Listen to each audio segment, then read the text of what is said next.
As someone with ADHD, I cannot tell you how many times I've lost my phone, my keys, and some of the most important items of my entire life. Honey? Where's my donut?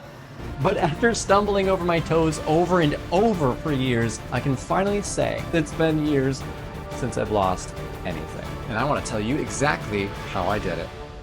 So what leads us to lose things so often? I started to pay really close attention. Every time I lost something, I noticed I would overlook three big things that just kept coming up over and over. The problems would occur when there is a problem with the when, the where, and multiples of items. So let's go over the when. Once I was stressed, focusing on too many things, distracted by something else, and I think, when did I even put that thing down? Next was the where. Of course, when you don't know when you lost something, you're not gonna know where it is. And lastly, do not get me started on the multiple items, like losing myself in a forest of tabs, emails, and paper bills carelessly tossed on my desk to get to it later. If I had a roommate that did that, I'd be so pissed, so I don't know why I did that to myself. These are the three things I found really made the difference. Number one is the triple point and speak method. I found this really helpful, and it sounds and looks hilarious when you do it, but it helps a lot because you have visual cues, auditory cues, and an emotional cue when you laugh at yourself for doing it. Let's use my fidget device here I have.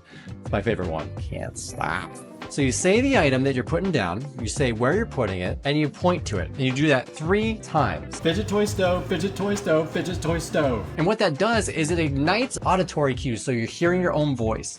Visual cues, you're paying attention to what you're pointing to. You're repeating it so that it's more easy to memorize. It's very hard not to remember where you're putting things when you do this. Number 2, you put things in one of 3 places. You basically come up with 3 different places that you put something and nowhere else, all right? Even if it seems obvious or easy, don't do it, because that's how I've lost so many things that matter to me. I always put it in these other places, but I don't want it to get lost, even though I don't lose it in those places. So I'm gonna put it somewhere really obvious, like I don't wanna lose this pen, right? So I'm just gonna go ahead and put it in my shirt, so I remember. And then I'll look around the house for hours looking for my pen, and I'll realize, oh my gosh, I put it in my shirt.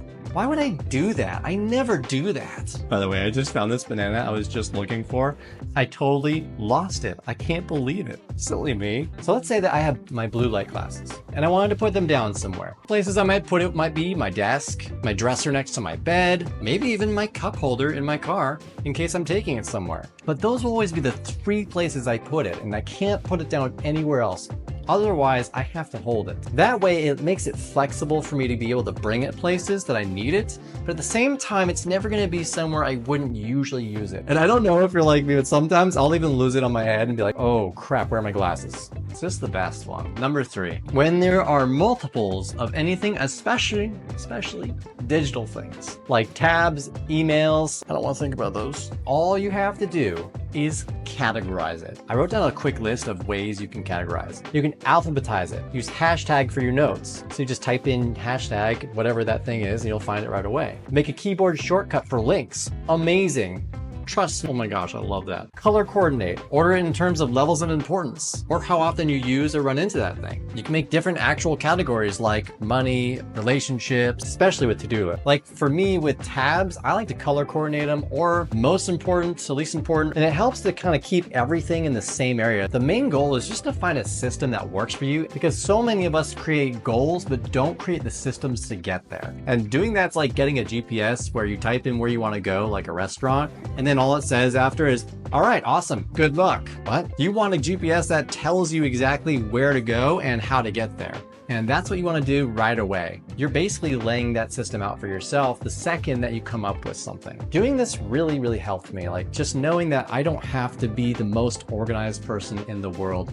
As long as I have a system that works well for me, it doesn't make me more stressed and it's easy to navigate. I also made a free Notion template in the description below just for you. Have fun with it. And if you're interested in ADHD coaching and 2 to 5xing your productivity, feel free to click the link in the description below. You'll find everything in the free download. And out of curiosity, I'd love to hear what you lose more than anything, because for me, it used to be my phone. Yeah. At least I've never lost it in the toilet. Later, neighbors.